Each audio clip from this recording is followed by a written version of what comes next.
Ректорот на Универзитетот Гоце Делчев Штип, професор доктор Дејан Мираковски, очекува идната година да започне изградбата на објектите во кои ќе бидат сместени Факултетот за медицински науки и студентскиот дом. Јас се надевам дека ќе го добиеме тоа. Тоа е процес кој што не го води универзитетот, туку владата и министерствата, надлежните министерства за здравство и за образование, бидејќи еден комплекс во кој се врзани и болницата и објектот на Факултетот за медицински науки. Ние веќе разговаравме и ги поставивме, како да кажам, барањата од страна на едукативниот процес и навистина имаше многу интересни дискусии.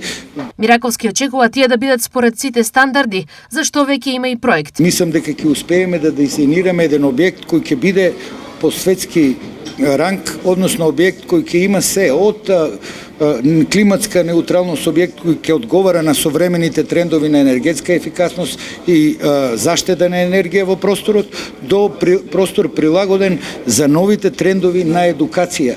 Простор со симулациони центри, простор со системи за визуализација, нешто што е тренд во современата настава на овие идни млади лекари. Потврда дека овие објекти, но и зградата на клиничката болница Штип ќе бидат изградени, вчера повторно стигна и од премиерот Христијан Ницкоски. Отпочнавме процес со кој што ќе инвестираме директно во инфраструктурата, а тоа е конечно да се заврши клиничкиот центар во Штип, заедно со студентскиот дом и нова зграда за медицинскиот факултет при Универзитетот Гоце Делчев.